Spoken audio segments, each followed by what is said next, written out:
Fuck, I better do this.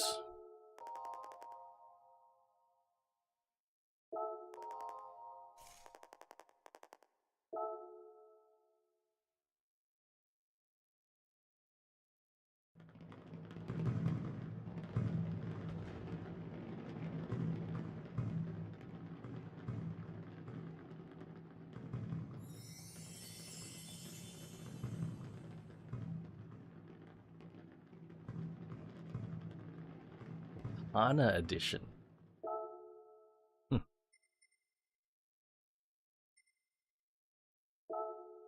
don't think that even counts for the extra menus, does it? No, I need the Vision Gran Turismo. Okay. Let's get into it.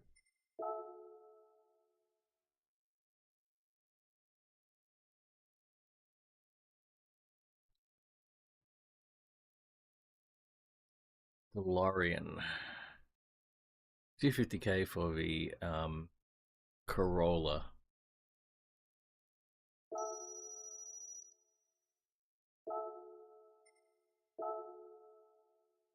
Ooh, yeah, that one.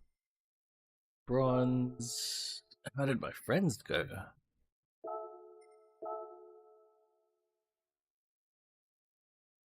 Riggs, Best Rally Team, Ream, and Cal. What will the barriers? 120.59. Ream got a silver. And Cal 055. Cal got a silver as well. GG's, guys.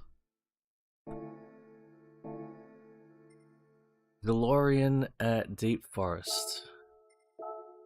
Who's in there? No. Oh. God damn that, Cal. Back to his usual ways. Silver and silver. Cal and Briggs are silver. Ream is in the bronze. Alright, we're just going to try for a bronze. 157.95. This will be our warm-up drive. For the DeLorean, we will go with 900 degrees of rotation.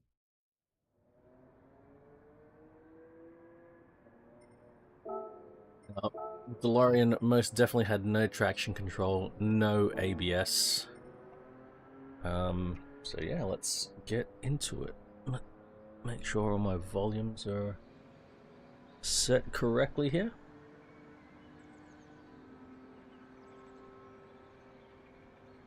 Switch between nickname and online ID. Huh. Did not know that was a thing.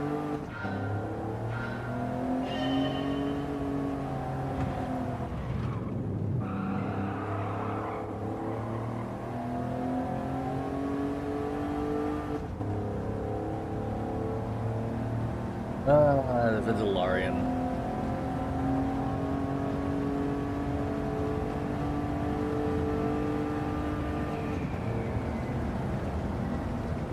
$157, I believe, is the bronze, and that's all we're going for.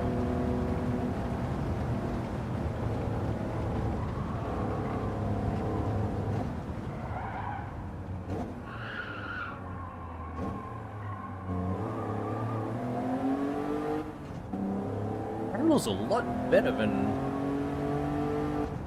I was expecting it to.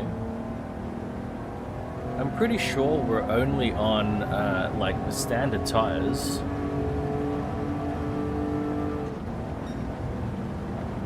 Oh, it's so dark. I couldn't see which way the tunnel went.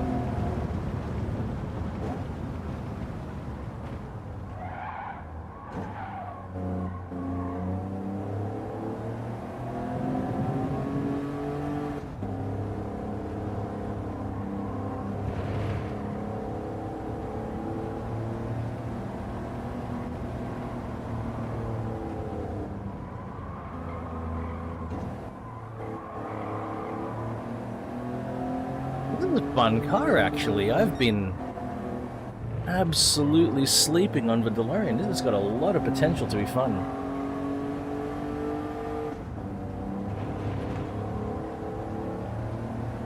I sort of wrote off the DeLorean as, you know, an underwhelming car.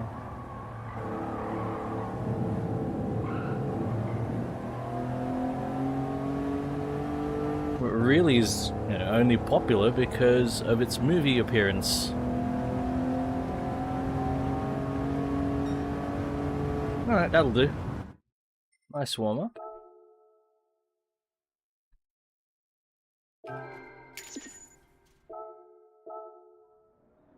Let's have a watch of a replay, have a listen to the DeLorean.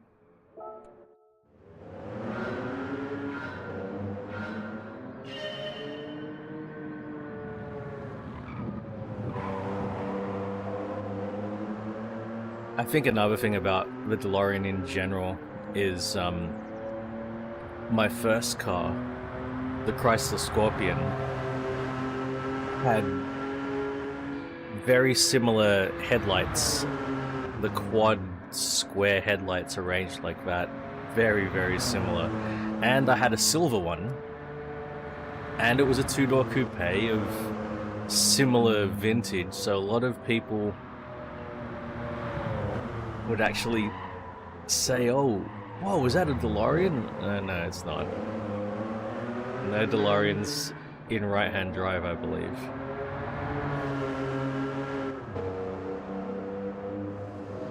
V6 doesn't sound bad.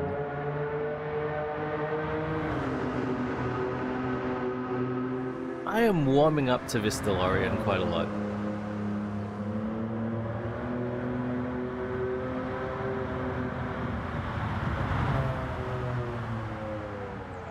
I might see what they look like in a different color. Of course, the silver is so iconic.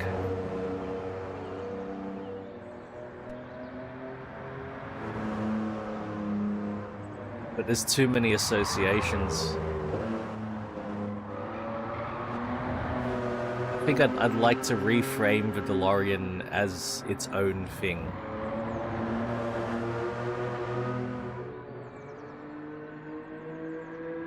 Turn-in was actually really good. Like, I pushed this car a little bit in some of the corners, and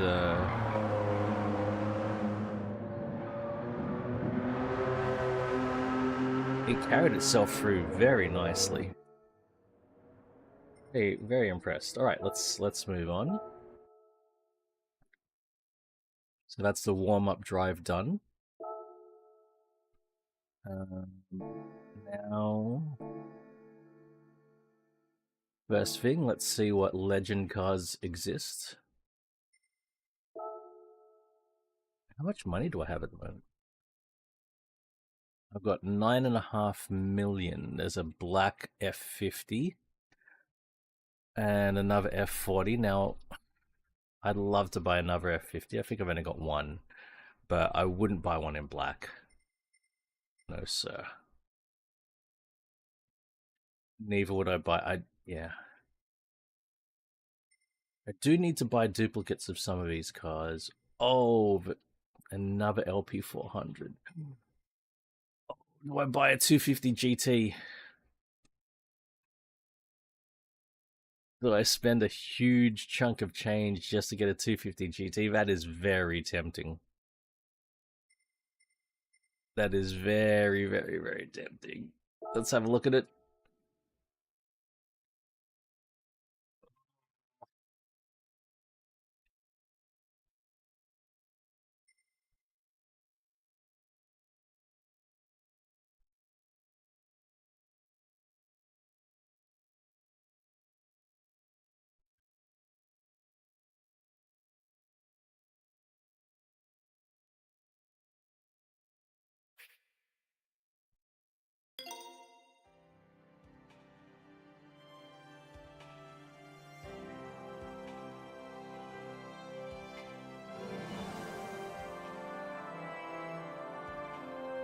Couldn't resist.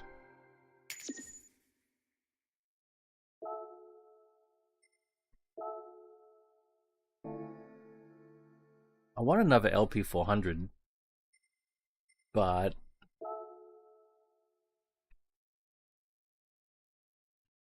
Okay. 91 Testarossa. I'm pretty sure I've got 2 Testarossas. And the right colors. That's a cool color. Metallic maroon. Marrone metallizzato. Marrone metallizzato. And that's the right color. What color is that? Prune. Purple. Alright. 07 Swift. I'm sure I've got an 07 Swift. I'm sure I've got 2 of those. Let's validate that though.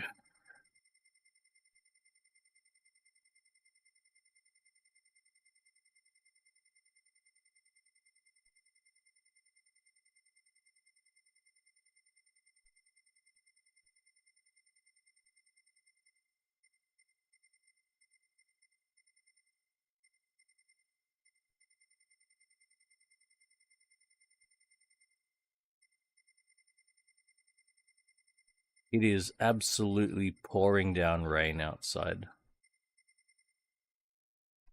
Oh, wait. I've only got the one. An 07?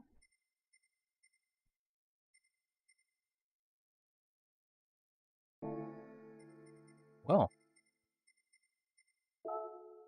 guess we acquire it. Don't love the color, but...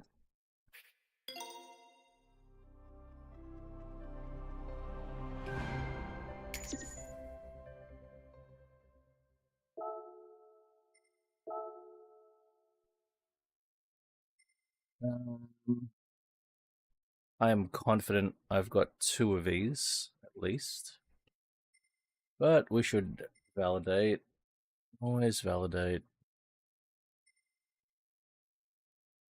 Ooh, LP640 low kilometers. 4GT low kilometers. Damn, I'm gonna be broke. That's low enough. I prefer under 20k, but that's low enough. So what am I checking?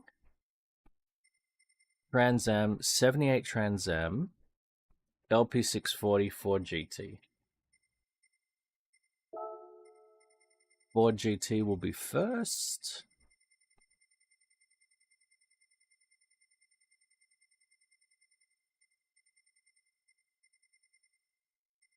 I only have one, and it's extremely low kilometers. Okay.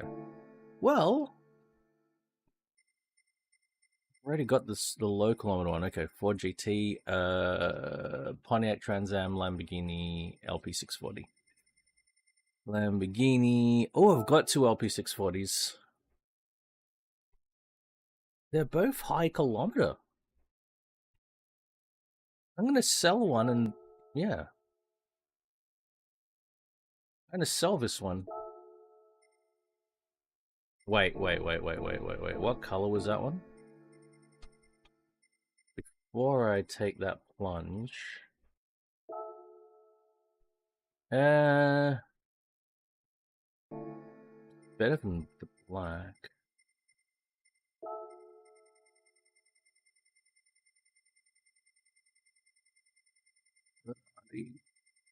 Double check for Testarossa, actually. 512BB. Yeah, okay, I got 2 Testarossas. Nero black. I'd prefer a white Testarossa. A yellow one and a white one.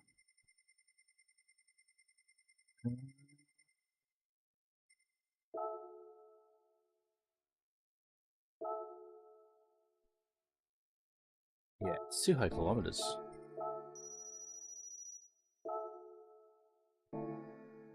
So I'm buying a 4GT, I'm buying an LP640, and then Pontiac.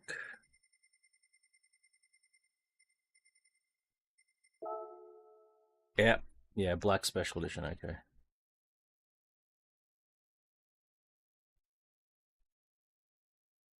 I actually want to sell the black one and get a different color. Even though as iconic as the black one is, I'd like a different color. Okay.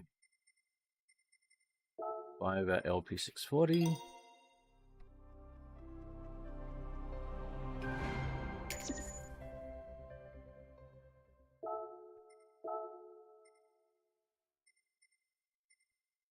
That Ford GT.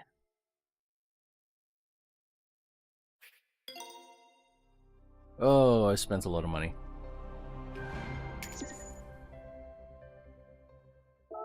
But that's what it's there for. Alright. Time to earn the money back.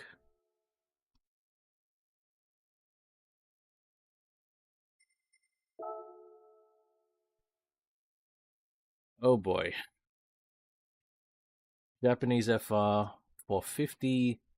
Renault Kangoo. World Rally Challenge. Touring Car 600 and Group 1 prototype. Hey, the front-wheel drive Nissan GTR is in this game. And we will win a car at the end of this. 600 or less. Okay, just checking the races. Okay, the final one. Oh, Daytona. Ooh, okay. Let's get into it. Let's double check. Road Car Japan FR 450 and what? Tokyo Expressway. We want speed. At the expense of grip, I suppose.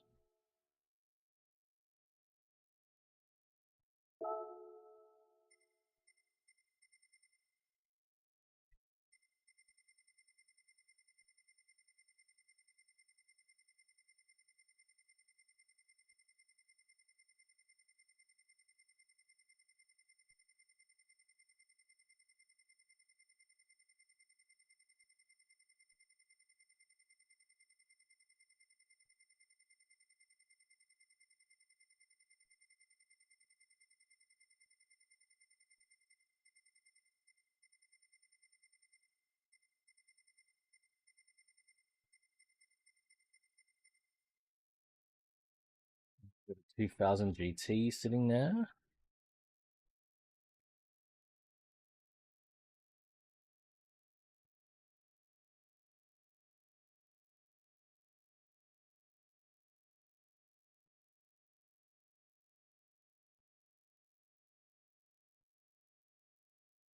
(2017) Swift. Now I should be looking at the power. 2000 GT has got a good amount of power, but my GTSR has even more power. Right here. So 207 brake is in the lead. Civics is sort of close. Ooh, 200 brake. And I've never driven the BRZ. Shemmy. Hey. Happy Saturday, Shemmy.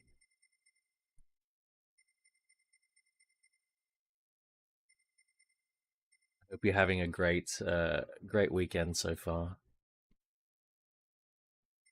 Oh, mate. That. I could drive this behemoth.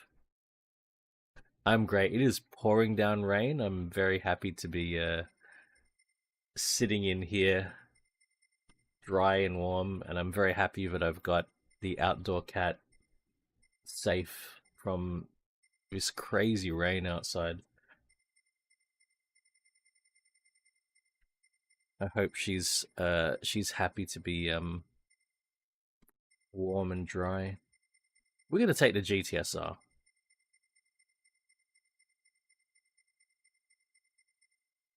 Maybe the BRZ. Oh wait, BRZS. It's a little bit over. Why is that a little bit over? That's interesting.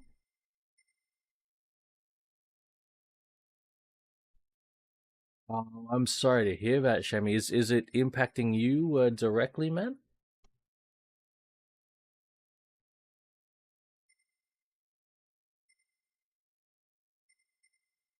I feel like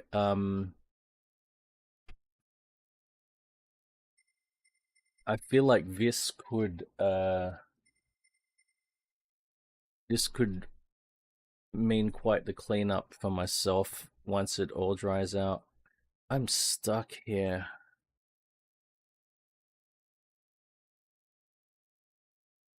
You're safe. Well, I'm glad that you are safe, and Shemi. Man, it sucks though. Why is this one? I must have driven it. I should drive something I've never driven before. Let's take the 86 out.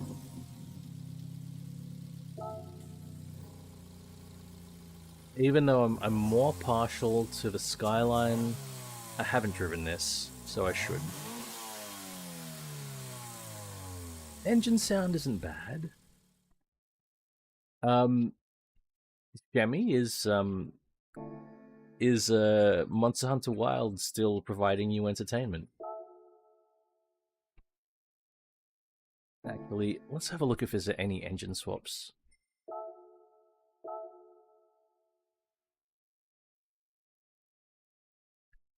Gotcha. Oh, damn, Shemmy. Ooh, K24 swap. Nice. Turbocharged K24? What? That's good. Schedule 1? Ah, haha, very nice. Very nice.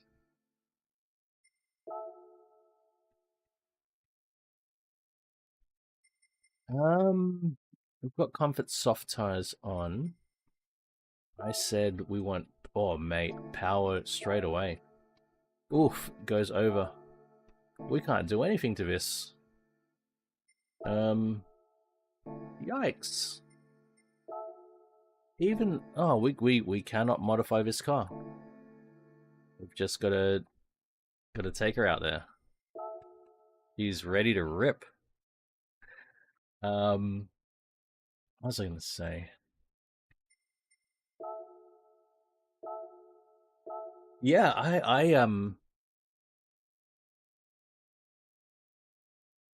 I live within, I think at the closest point, I'm probably 150 to 200 meters away from a river. It's not a major river. Oh, it's deep. It's not very wide. It is deep. But thankfully I live on some elevation. So it would take quite a lot of flooding for that river to reach me.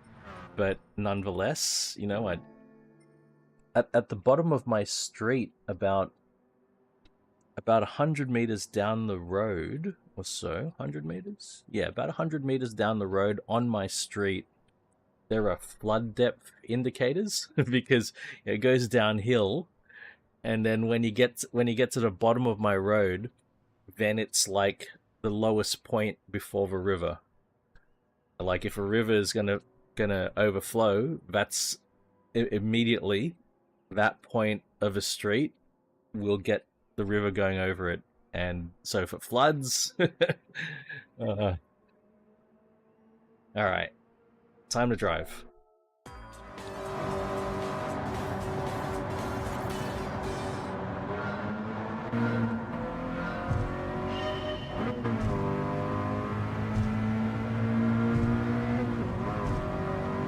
RX-7 FC.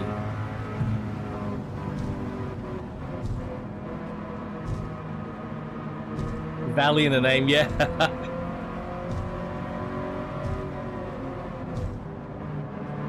I'll do you one better, Shemi. Oh, not one better, but I'll see you. I'll match you. Riverside. Riverside.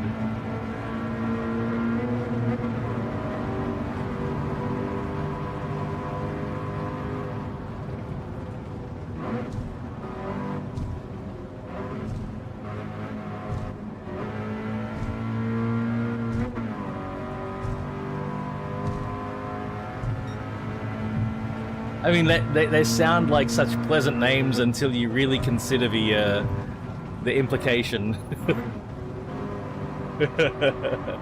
Oh boy! Oh, that GTR!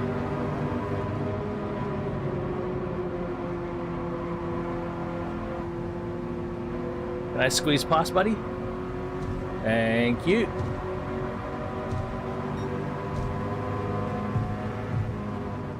Oh, look at that RX-7. Oh, hey. The RX-7 really under 450?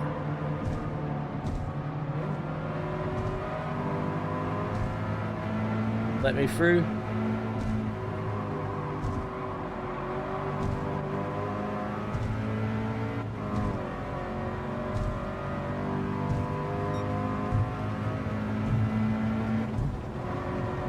On full of blue ring octopus. Oh my god! I don't believe I've seen a blue ring octopus in the wild. I'm not sure if I have. Maybe when I was very young. Seen a lot of blue bottles, lots and lots of blue bottles. There's a photo of me being absolutely terrified as a child, with relatives, my grandmother and another relative. They're standing around a blue bottle, poking it with my plastic spade, and I'm very young. I'm very, very young. I'm like, I'm probably not even in double digits in age. I'm probably like 7, 8. But I already know all about blue bottle jellyfish, the Portuguese man o' war,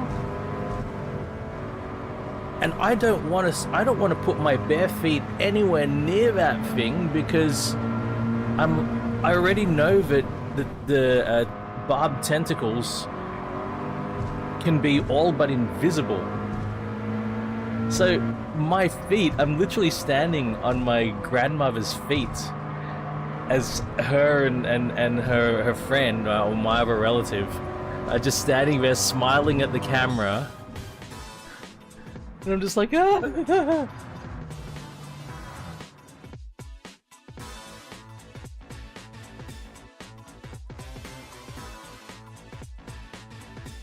Maybe I should have taken the BRZ. That was fun. There's a photo of it. Oh. That's the best thing, there's a photo of it.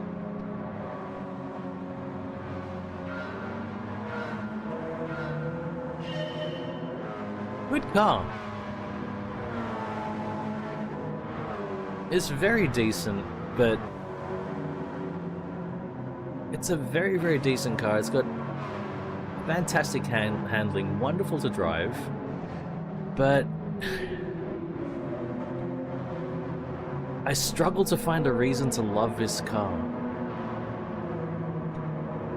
I'm sure I could have a wonderful time driving it. It just doesn't have sparkle to it.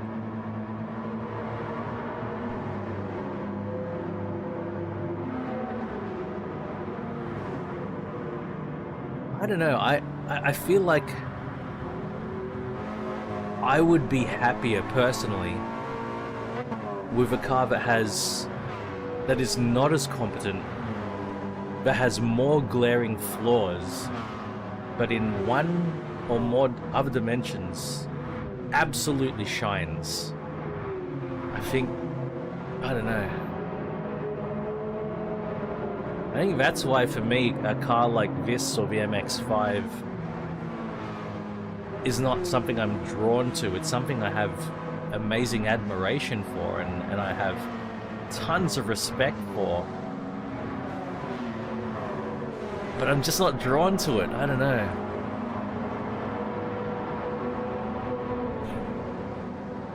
Sounds great.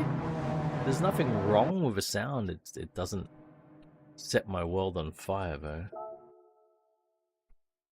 It'd be like something I settled for, rather than something I had aspirations for. Oh, here we go. Kangoo time at Brands Hatch full. 3 laps of Brands Hatch in the Kangoo. Oh my word. Alright, let's make it happen.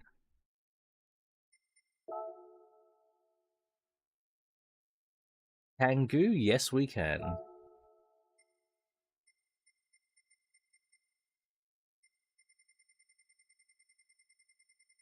The rain just does not stop, and it's getting heavier even out there. Man. There's me Kangoo. All 73 brake horsepower of it.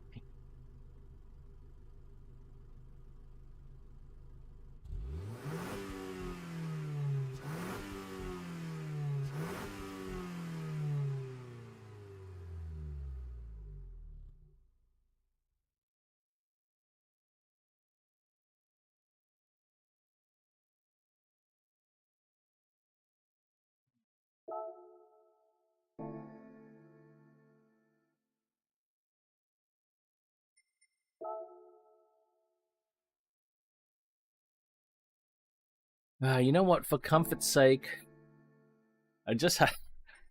Shit.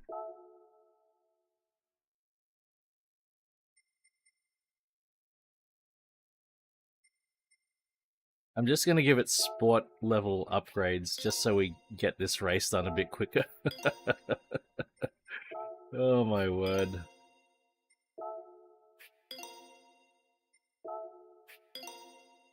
Not gonna be much, but small spend.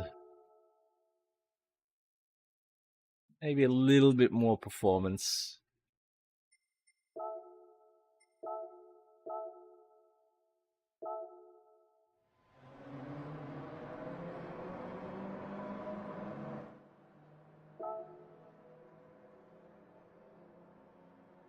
All right.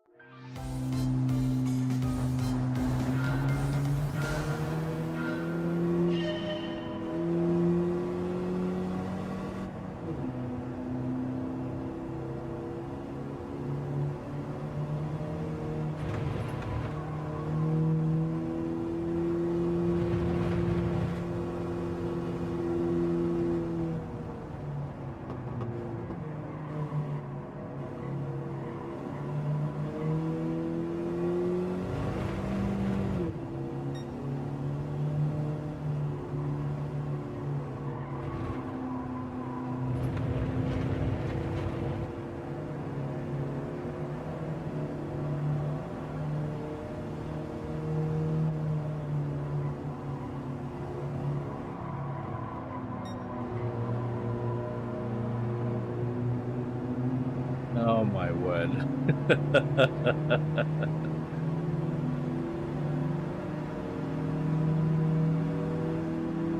Oh no, we might need to spend a bit more money on performance.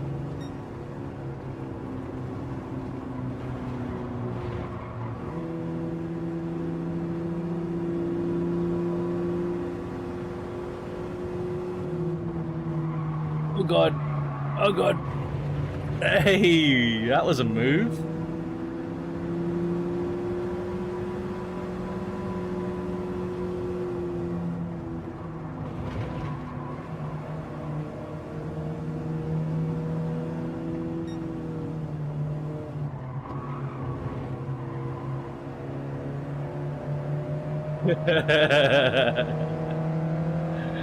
Oh, come on, don't cut me off, man.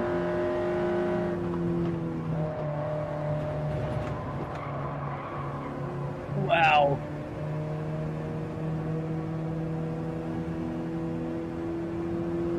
I think the tire upgrade was a good thing. I'm able to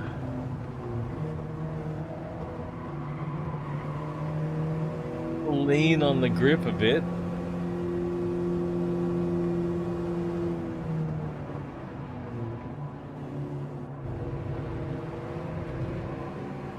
Feels like it's gonna roll over.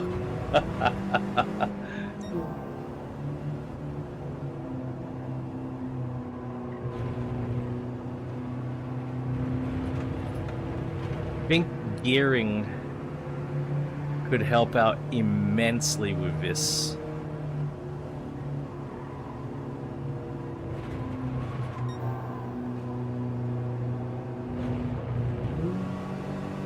Yeah, I felt that changing down a second wasn't a good idea there.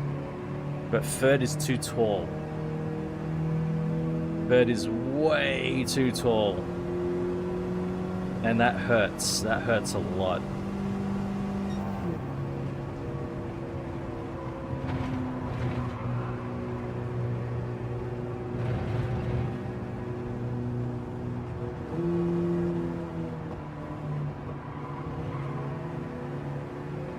So if we are unable to get a podium on this race, there's one upgrade I'll do. I'll try.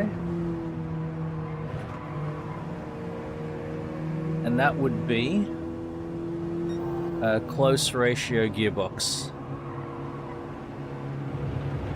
But we have one more lap. We have one more lap. Let's see.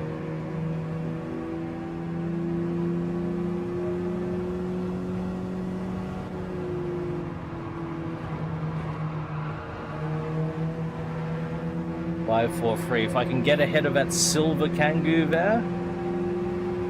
5, 4. They're all in sight. They're all in sight. I just need to pass the silver Kangoo.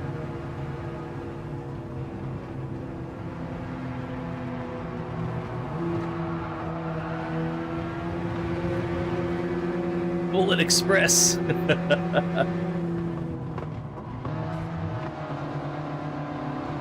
Is that my clean race bonus gone?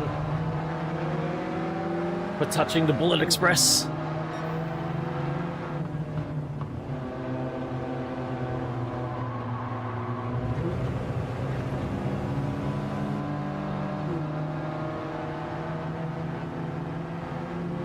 Oh man.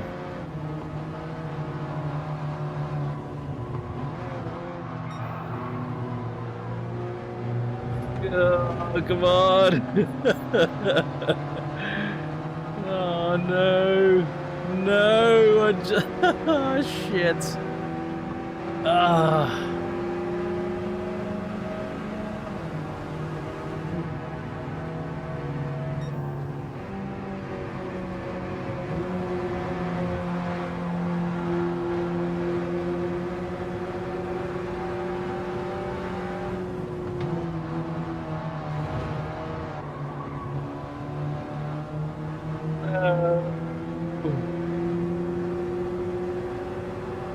I don't think it's gonna happen.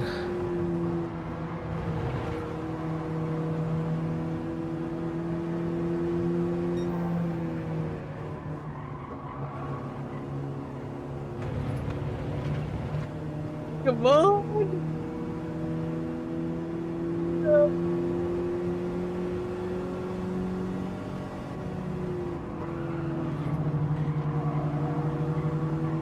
Wait a minute! Wait a minute!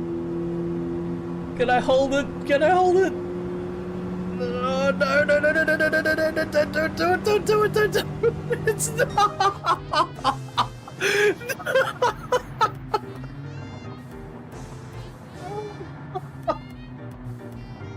God damn it. And I'm telling you, it's that third gear. It's because the third gear is way too tall.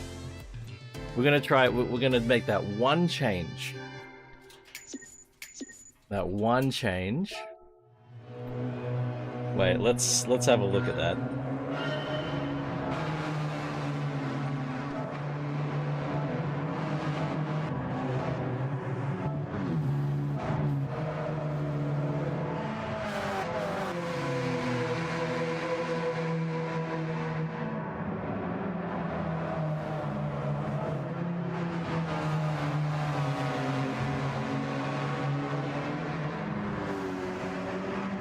We'll watch from here.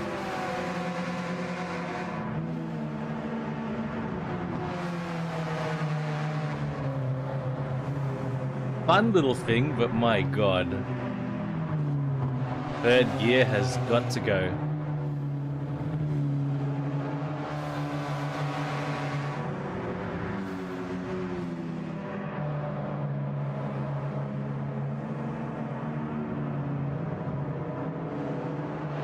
And like, you know, I passed him on the corner.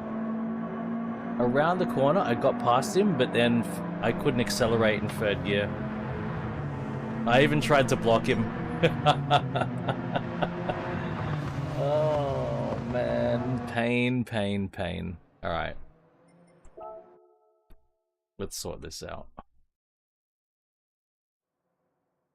Ay, ay, ay. Let's have a look at the gear ratio first, if we can. Can we? Ah, yeah, okay. Yeah, that's way too tall. Ideally third gear would go... Ideally first gear to maybe 60, second gear closer to 100. Third gear 130.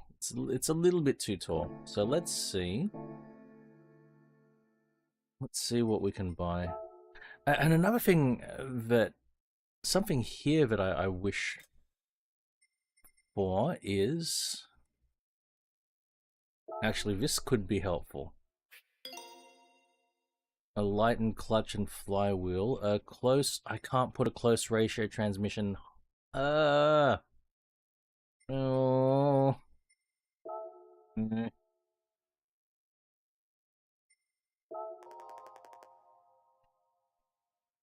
No, you see, that's not what I want. Better top speed at the expense of acceleration. I want acceleration. I can't buy this. We might be wasting some money. I want to just see what happens when we buy this. I don't believe this is what we want, but I just want to see. I want to see what happens when we put that on.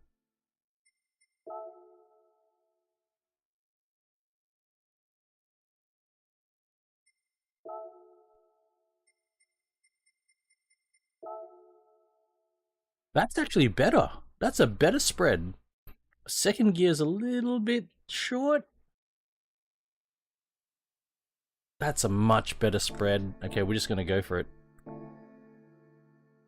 That is a much better spread. I think that's enough. That should do it for us. All right.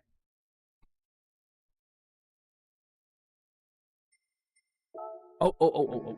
Wrong. Ay.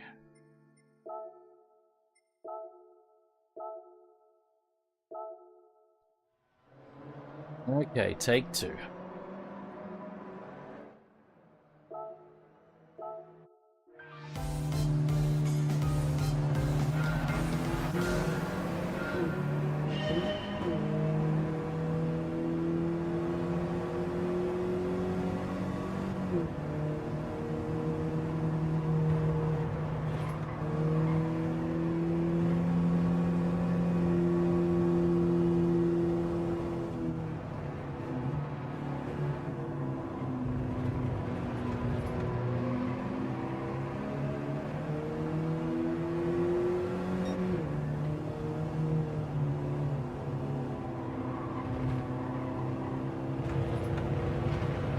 I think this is already a lot better.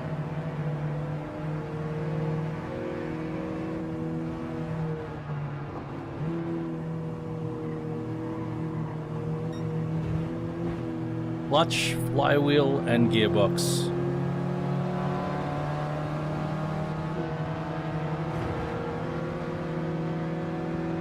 Oh no, actually, they seem to have a bit more power than me.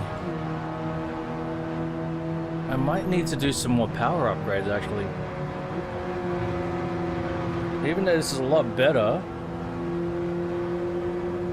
He still had more top end. Well, we'll see. We'll see. We'll run this its natural course.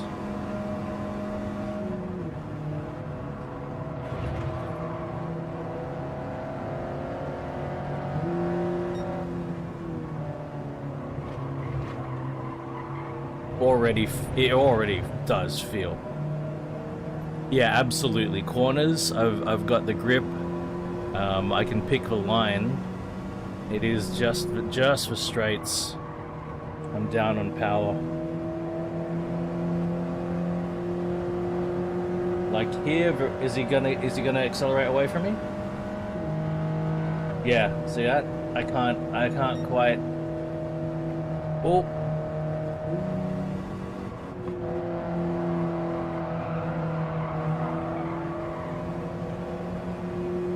It might be enough. It might be enough. Like, there are two straights where I really struggle. But I might have enough of an advantage on the corners to hold on to it.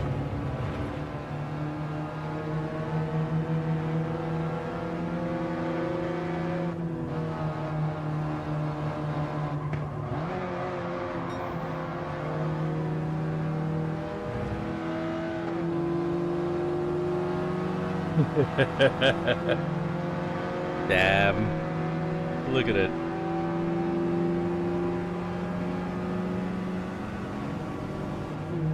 That's it, Pat. That's it, man.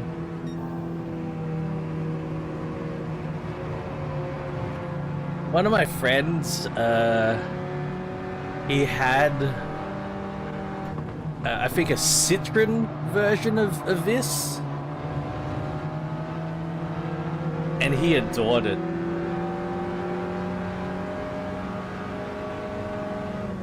It was his work van.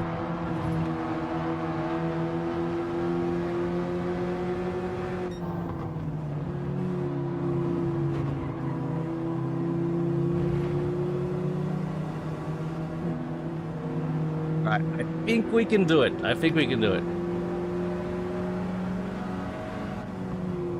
Because they're so small and light, and you can do a surprisingly,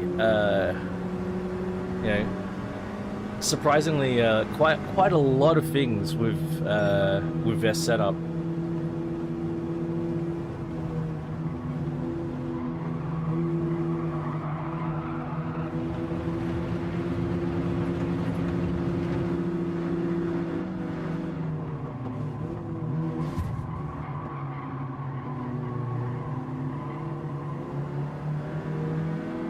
I mean, clean race bonus might be lost, but I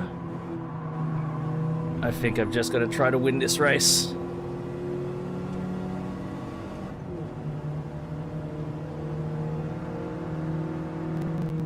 Ooh, God. Did you guys hear, like, audio crackling? That was interesting.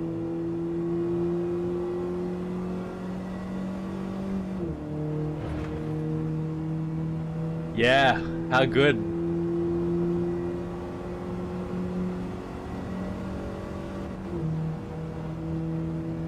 I heard some audio crackling there.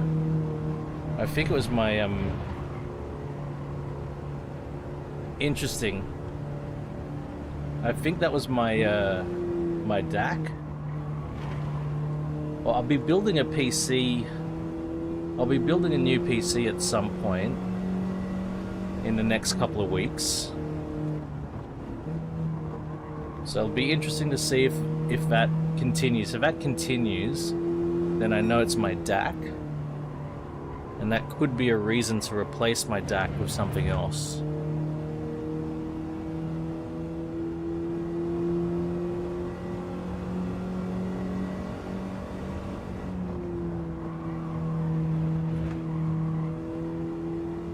Or to try to do something with my DAC, I don't know.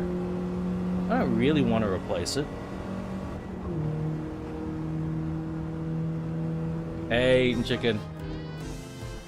Little 1.4. I'm gonna take a whiz, guys.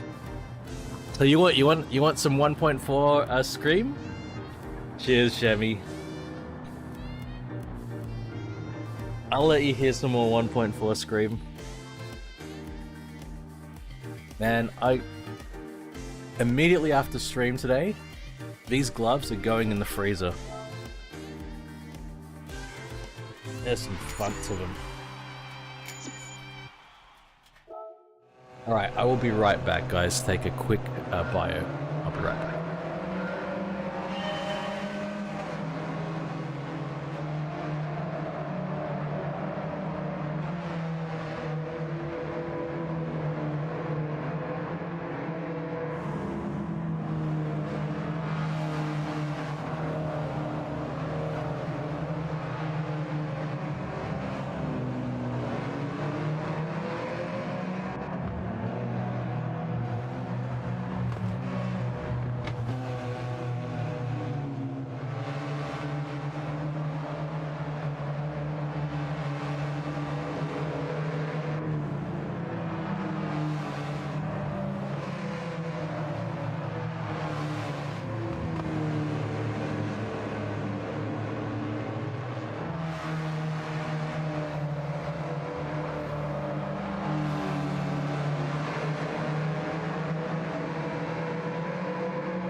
My cat.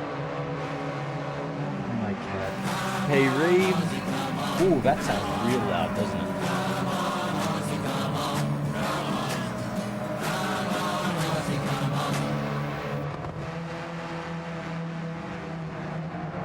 That was loud. I don't know where that...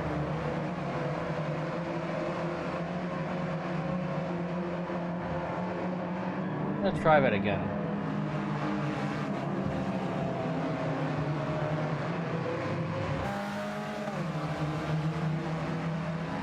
Reem, hope your weekend's going good, sir.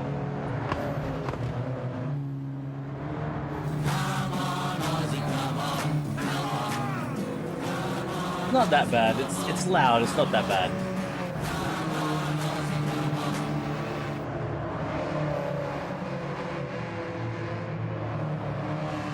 Not that bad. It is loud, but not crazy.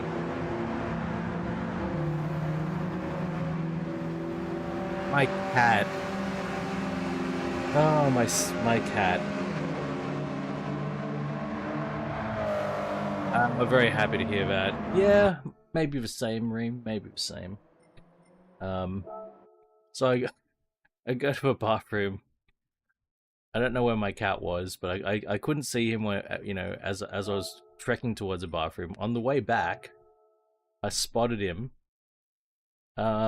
Work. I mean, I'm looking for a job. There is no work at the moment. Wow! World Rally Challenge. I can drive any car. I don't have to drive a rally car. But I think this is... Alsace Village. Let's have a look.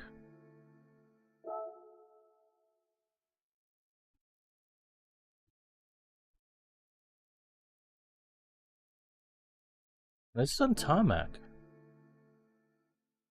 Interesting.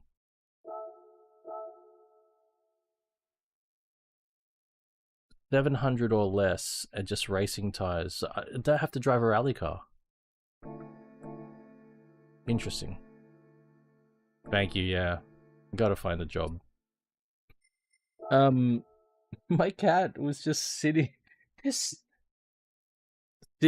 next to his bowl, looking so innocent, waiting to catch my attention.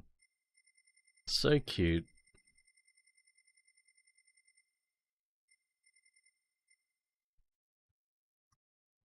Do I drive a rally car or do I drive whatever I want? I mean, the opportunity is there to drive wherever I want. I do have this rally car here. Got that rally car there.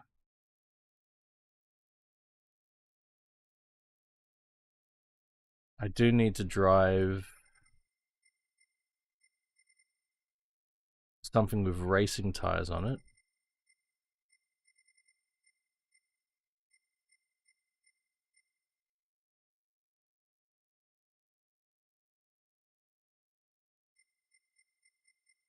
What do you guys think?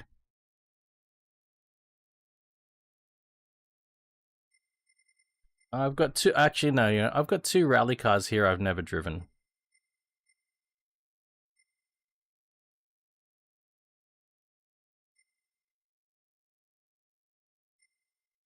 What I like, Reem.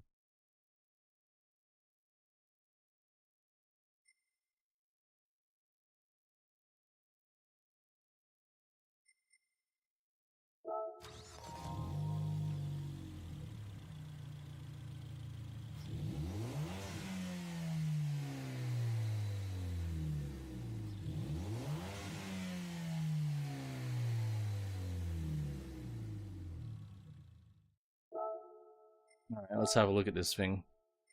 It's got racing hard tires already. Let's drive it stock then. Completely stock.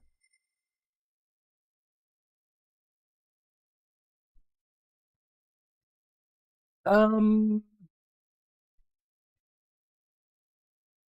it have a year?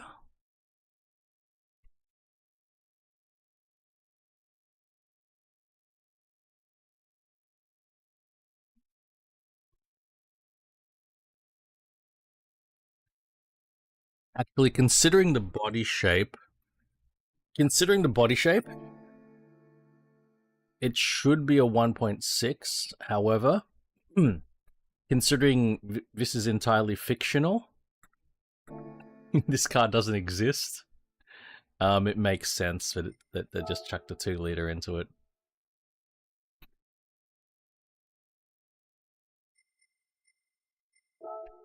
We should have a look at the Mustang rally car to see if it's a 5-liter or 5.2. Because it should be a 5.2. Yeah, it's not a Fiesta, it's a Focus. That's exactly it.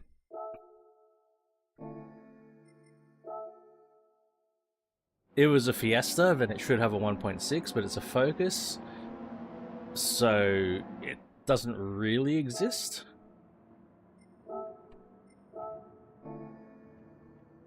We're gonna go down to 720 degrees of rotation for this race. Here we go.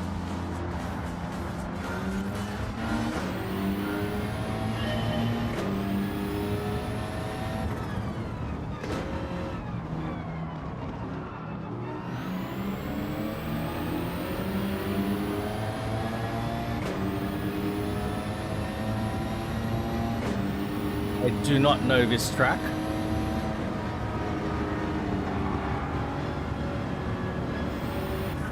That was a GDR race car, a rally car.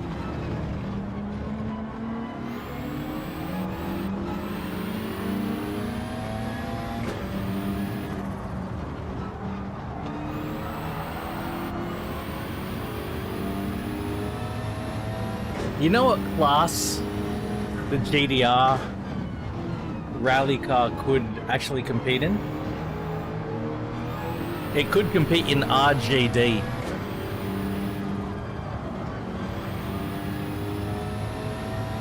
proud of that one. Oh shit.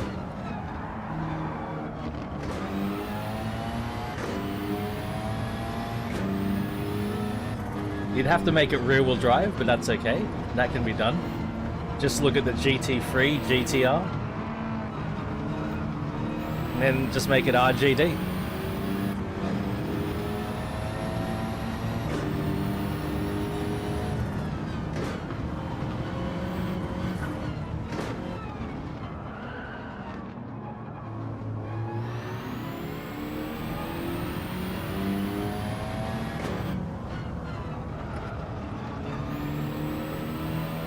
That'd be the only class that would make sense for a whopper like a GDR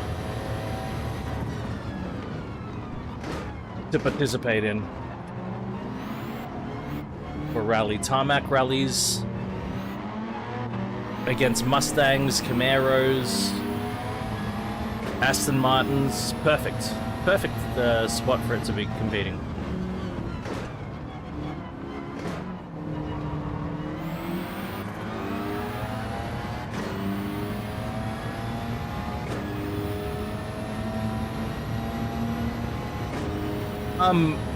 Have you seen how heavy Mustangs and Camaros are?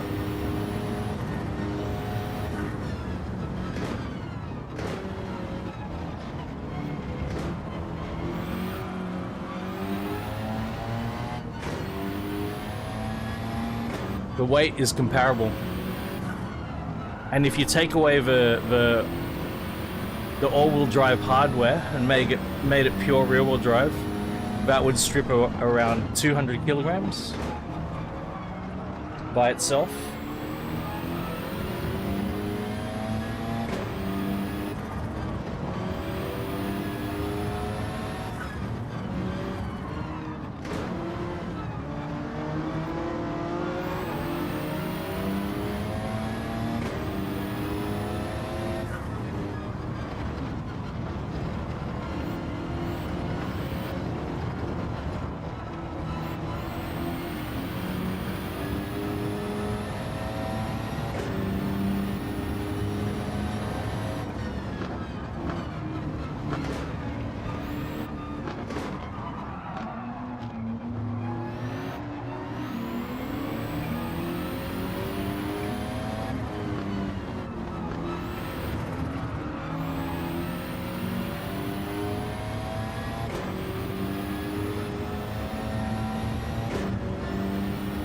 So the way the RGT program works is, and one of the reasons I quite like it is, the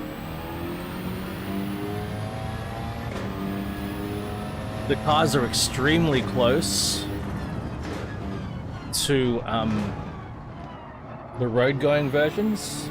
There are some modifications, but RGT is a lot closer to road cars than, you know, the Silhouette series WRC formula cars.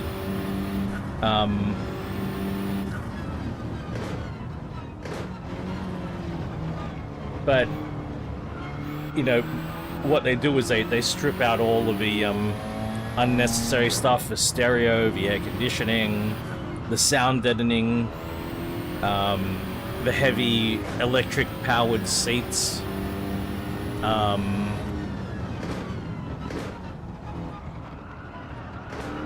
And I don't know if RGT allows a conversion from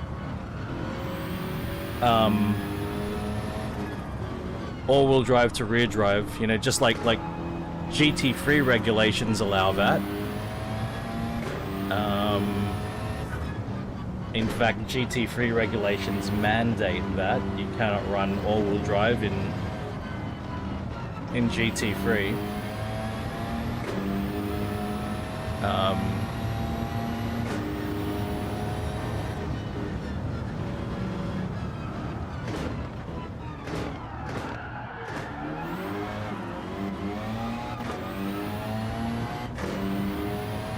But if it was allowed,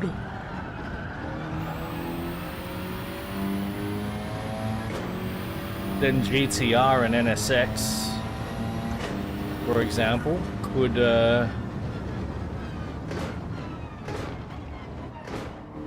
do a similar thing as what they do for GT3 and then run in RGT.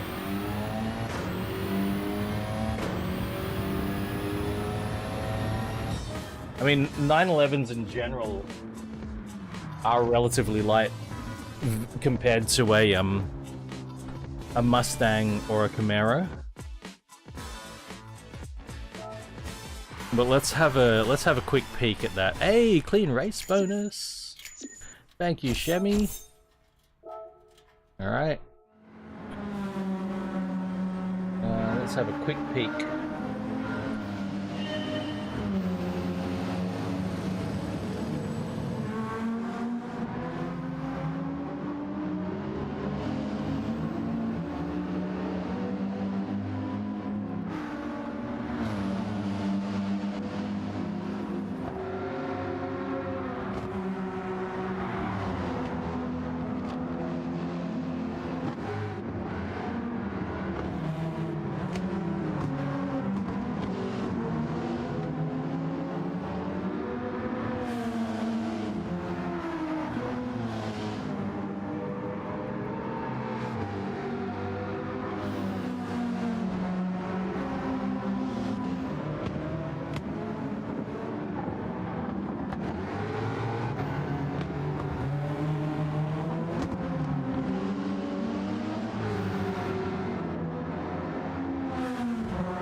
So, S550 Mustang curb weight 1583 to 1892.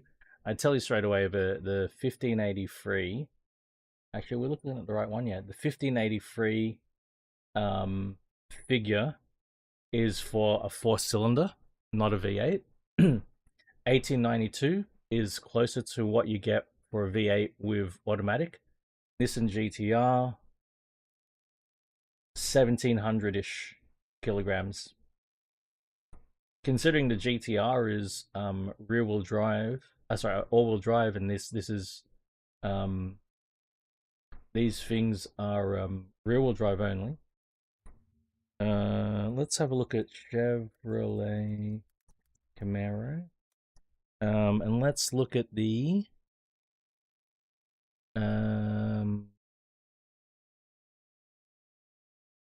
wouldn't even be a Z01, it'd be an SS.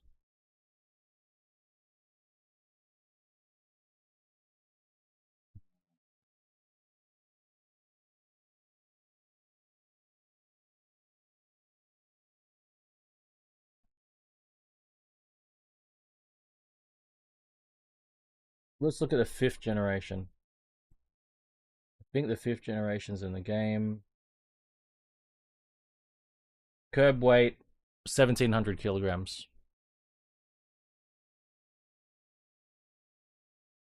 So, weight is not a big deal. It's not a big factor.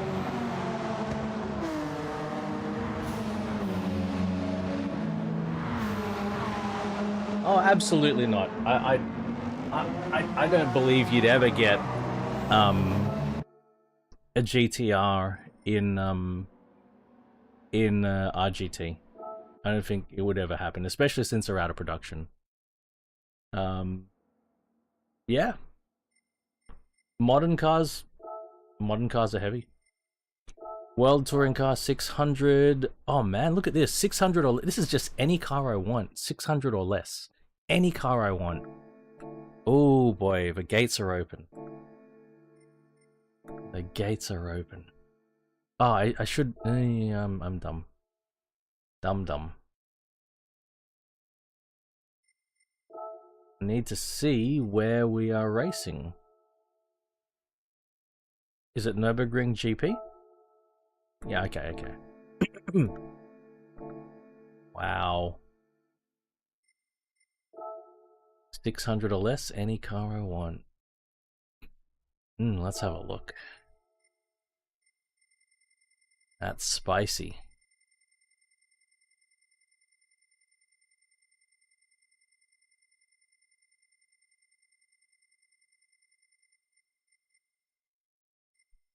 Oh, the Countach LP400 is screaming at me.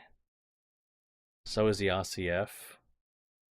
F430, M3, Diablo GT, GTS Viper, oh my word.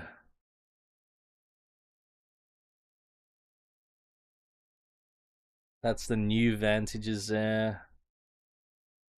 I've never driven the crossbow, but I sort of don't want to.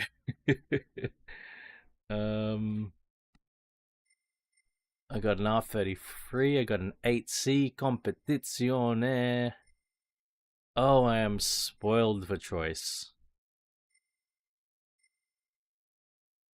I'm not driving a GT Arvo. Well, I'm not an R35.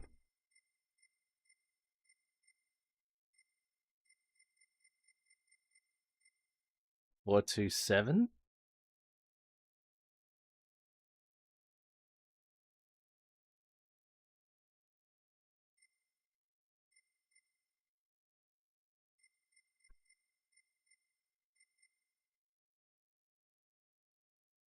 Who would drive a Mustang? Tell me I don't have a Camaro up in this business.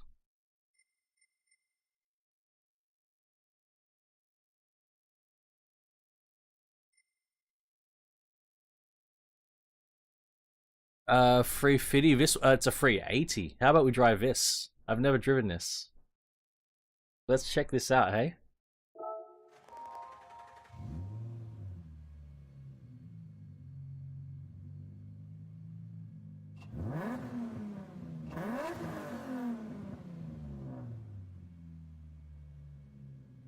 Lopez!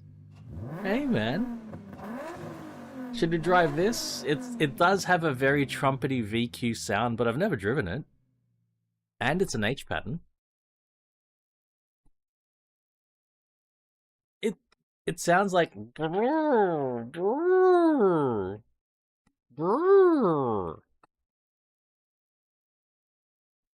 enough, sir. I don't know. Don't you hear the trumpety? It sounds like I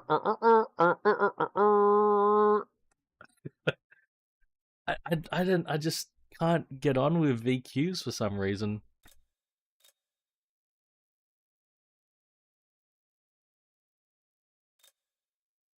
Let's drive it for you. Nah, even on the street, it's rare, but I love the sound of a VQ.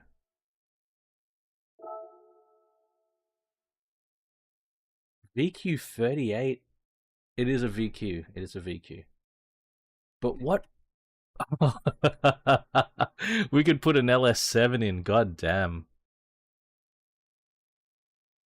We're not going to, but we could. For 250k. 250k, that's not bad. Life has been manic. I hear you. I hear you, Lopez. Life has been. I'm undergoing big life changes as well, but rather than it being manic, you know, I'm sort of letting it be. I'm sort of relaxing and taking the opposite approach of manic, if that makes sense. But it is nice to see you, Lopez.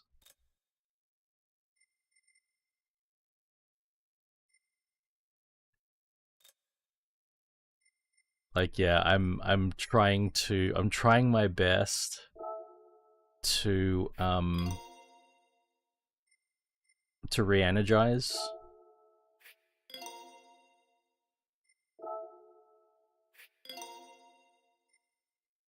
That's what I'm working on at the moment, man. Like, just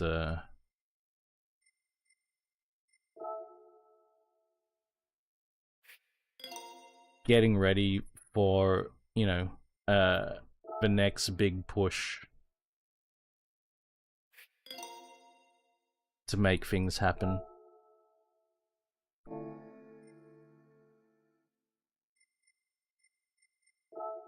That takes us over the edge. Oh no, wait, what am I doing? It's under 600, not... It's under 600, not under 580. For some reason, I had the number 580 stuck in my head to try to stay under 580. Ah, new engine's really cheap. Oh, wow. We can't turbo it though, that's really interesting. The compression's maybe too high.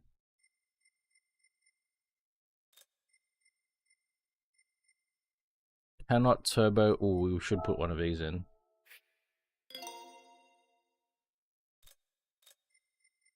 We'll put soft tires. Oh, yikes. That takes us right. Whoa, okay, no, we can't do that. Let's go.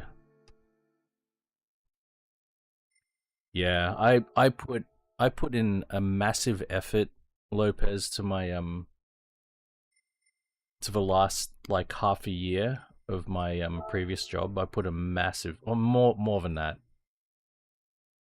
The last 12 months of my last job, I put in such a massive effort into it, and yeah, it's I have to acknowledge the impact that had on me mentally, you know. Gotta acknowledge it.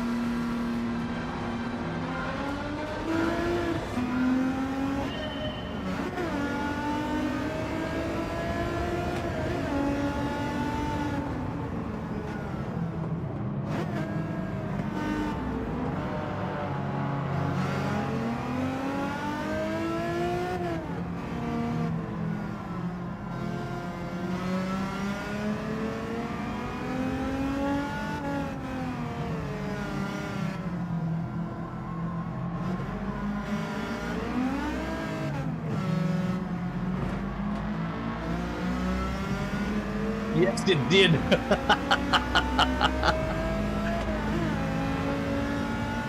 Yes, it did.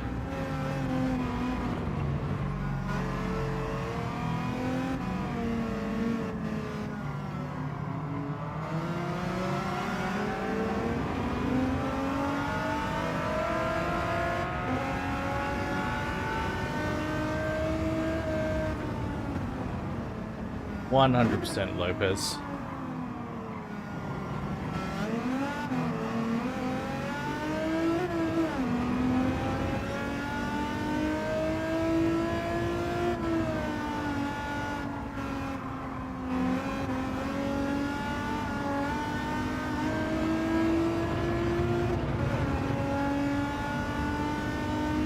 This is my issue with VQs in general.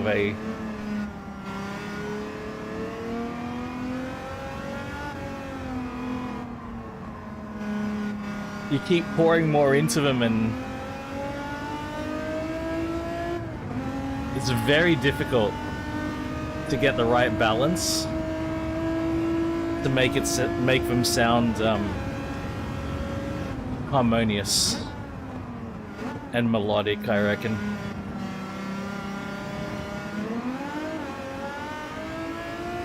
I think I've just heard too many noisy but unmelodic VQs, man.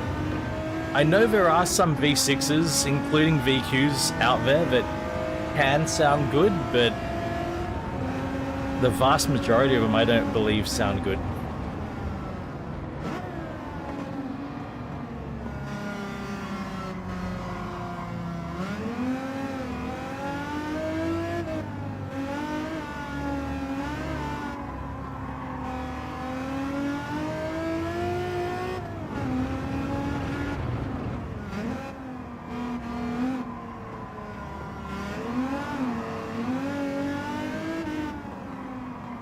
And it makes me a little bit sad because I do feel like it's a very competent chassis. 350, 370, new Z. I think there's a lot to like about it.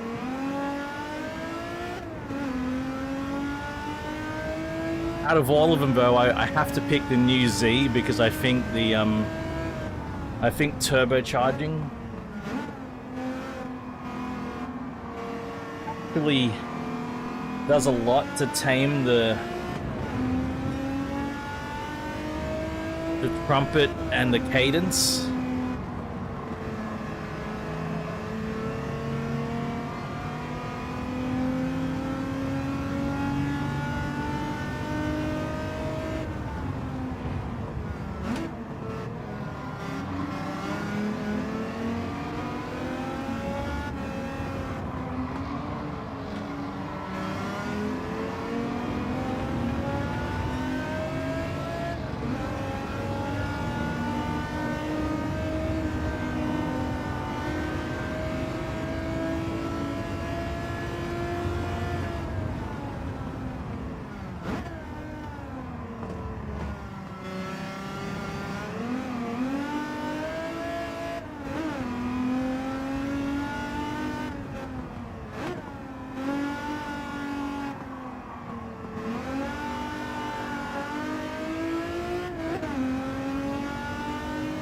quite nicely balanced.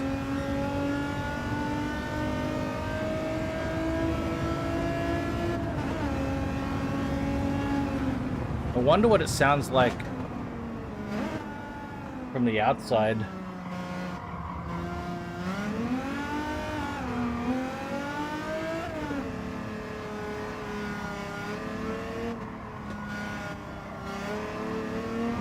I think it needs a little bit of brake bias pulled back towards the rear, or maybe a little bit less front anti-roll bar.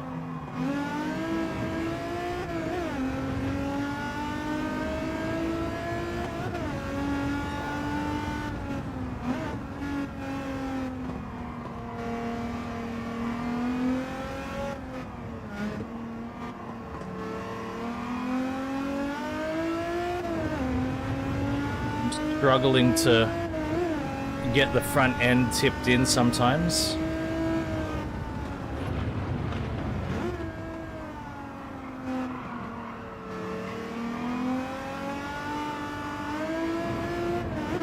It actually puts its power down pretty well.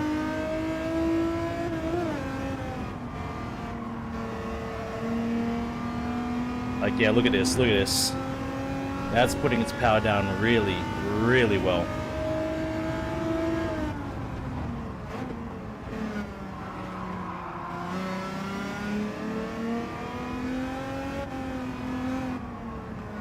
Getting onto the apex on the braking, struggle.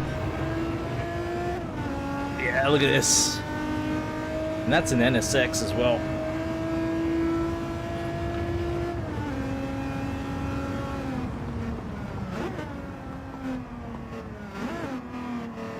Now, where is first place? How far ahead?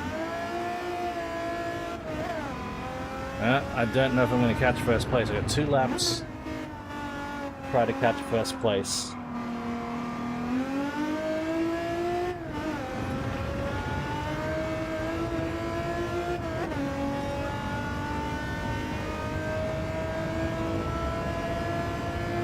It was weird. It was a very, very strange time eating chicken, you know? You know why? Because here's the thing. What was strange about that, when the 350 came out, all the Japanese turbo cars disappeared. All of them. Except for Lancer and Impreza WRX. But every other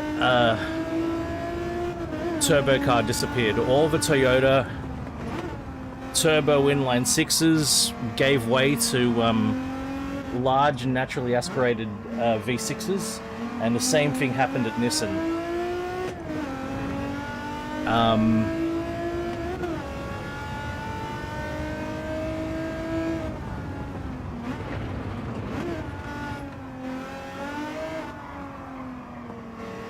Whereas Europe, at that time, that's when Europe went turbo. Japan moved away from turbo cars after having turbo in the 90s. Moving into the 2000s, Europe started getting into turbos. And that's what happened. It was very, very strange. And if you look at Lexus, at around about that time, you had a situation where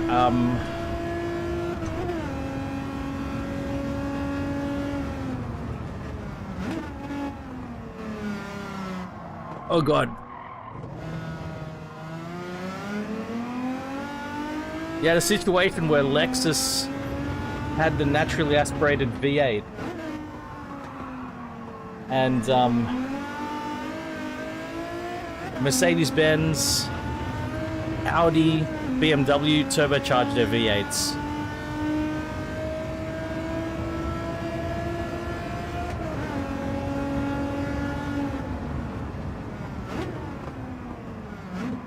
It was like Bizarro land for me. Ooh, it's an RX-7.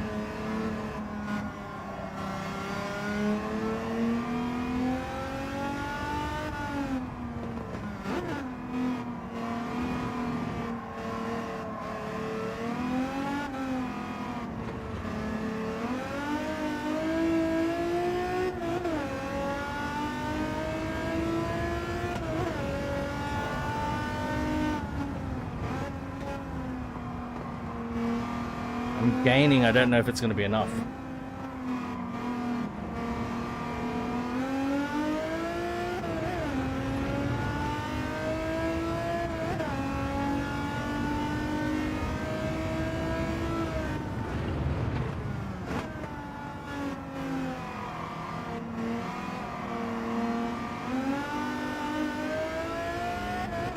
The exception to the rule was the Mazda 3 and Mazda 6. They got turbo versions that they were the only Japanese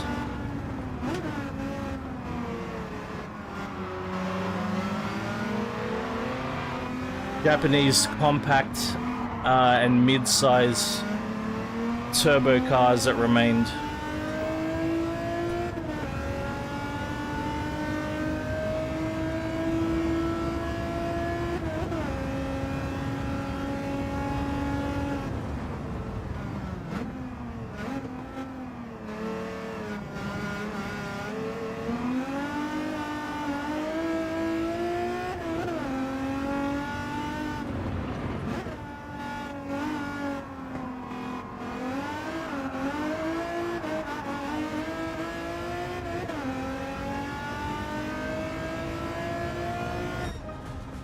Fun.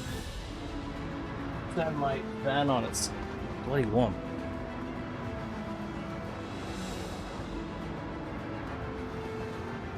Stopped raining finally.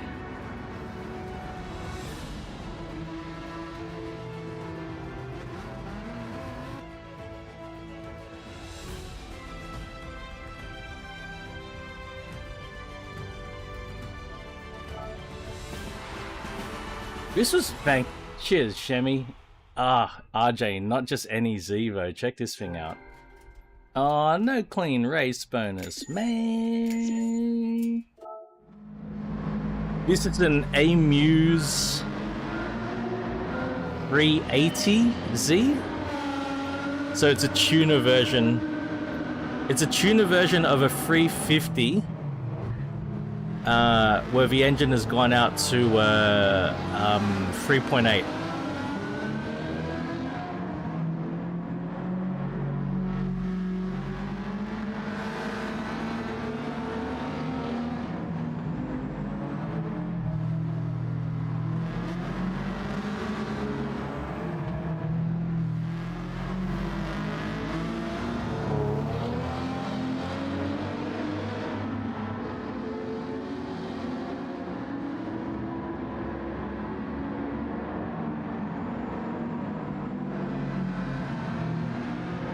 It's not too bad from the outside, the sound.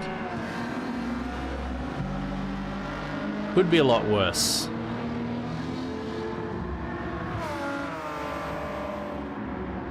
I think I'm even hearing examples of worse.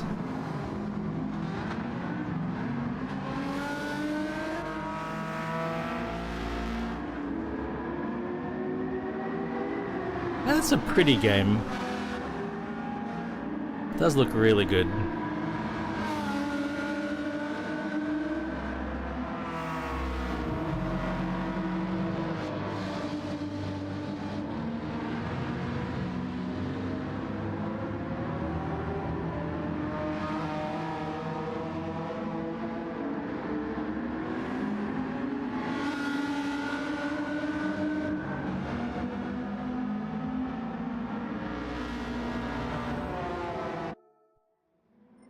Doesn't sound too offensive. It's okay. It's okay. Hope your weekend is going well, RJ. Oh dear. Actually, you know what? I don't have to. Interesting. 10 laps.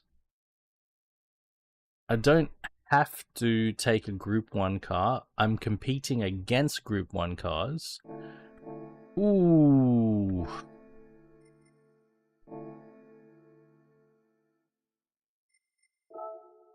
What are we going to take?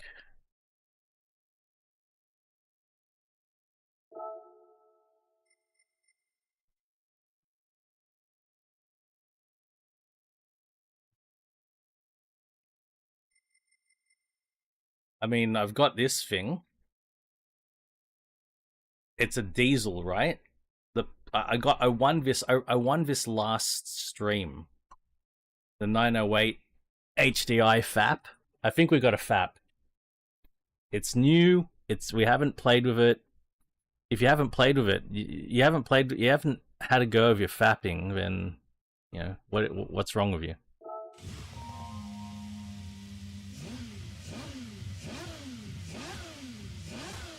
I think this is diesel.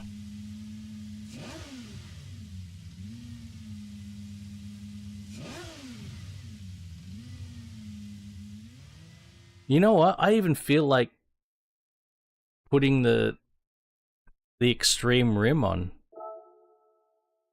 I'm inspired to put the extreme rim on. Considering that's the rim we're dealing with. Rec TC engine boost. Main TC. Pumps, lights, volume. Okay.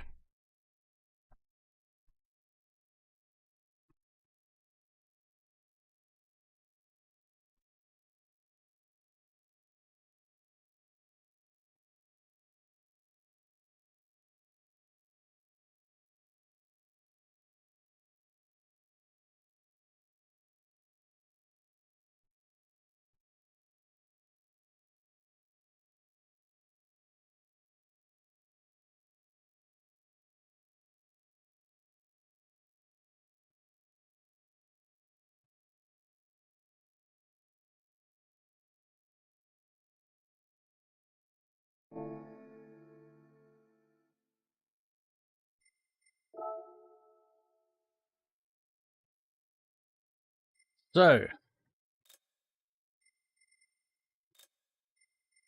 what do we need to buy?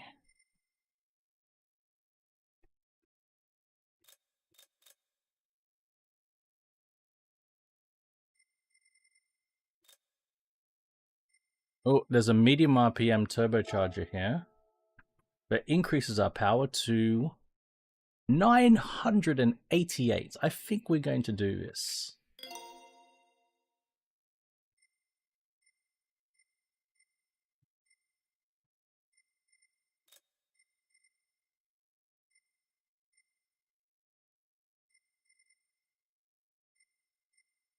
And we probably should put the fully customizable racing suspension on, right? Probably should do that. We probably should buy the wet tires as well.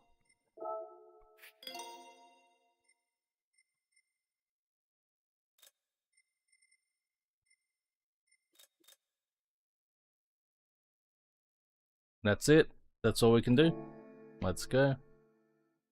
Oh, absolutely, Shemi. I think, guys, correct me if I'm wrong, but was this car a Le Mans champion in 2010?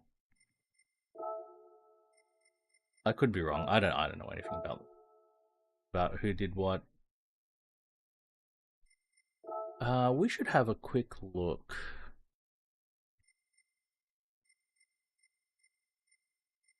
We need racing hard tires, actually. I could get. I can buy racing hards from here. Right? Go here. Go here. Go there. Boop. Okay, got racing hards. Wanted to have a look at detailed settings. Wanted to have a look at this. First gear, 118 kilometers an hour. Second gear, 166. Third gear, 250. Wow. 260, 302. Okay, I think this is fine. I don't believe I need to do much else. Does a quarter mile in 9.7 seconds. Does a standing kilometer in 16.6 seconds. Wow.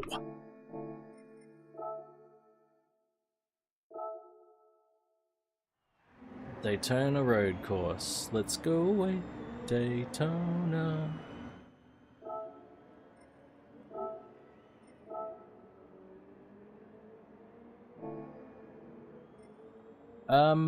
Standing it?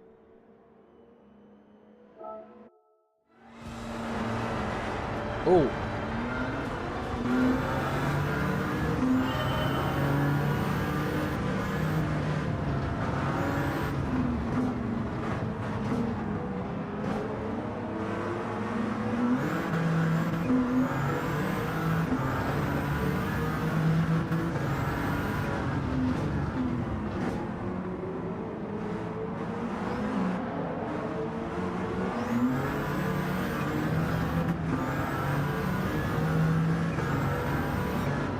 Would be nice if I could see more out of the bloody cockpit.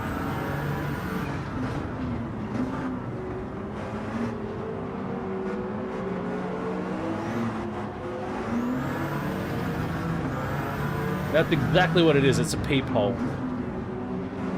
That's the perfect word for it.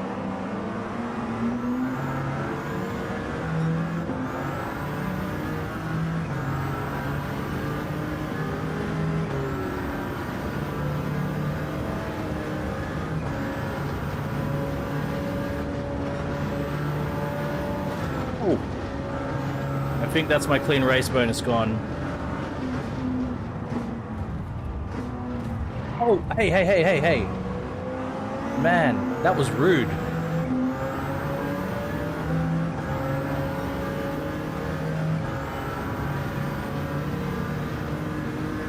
The steering is so heavy. Oh my god. Ooh.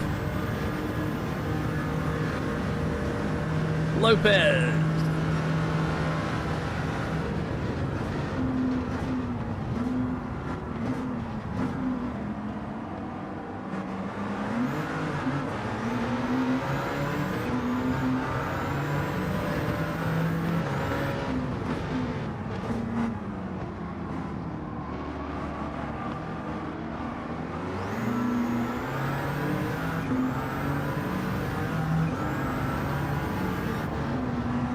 There's a lot to get used to here.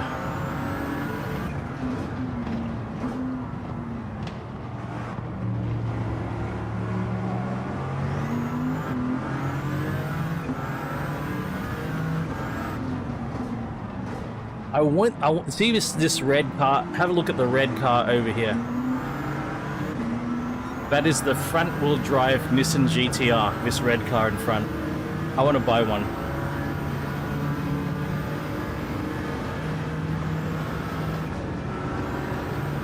I gotta buy one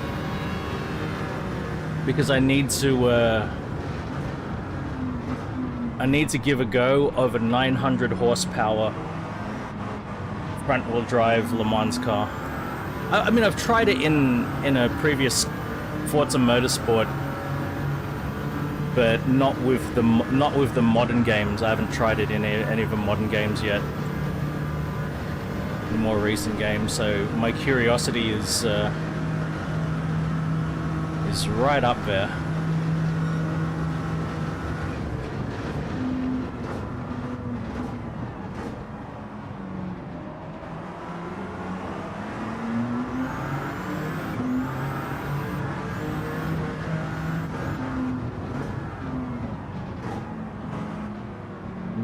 Slowly getting used to this car. The steering is ridiculously heavy. I think it's compounded by the smaller diameter steering wheel that I've switched to.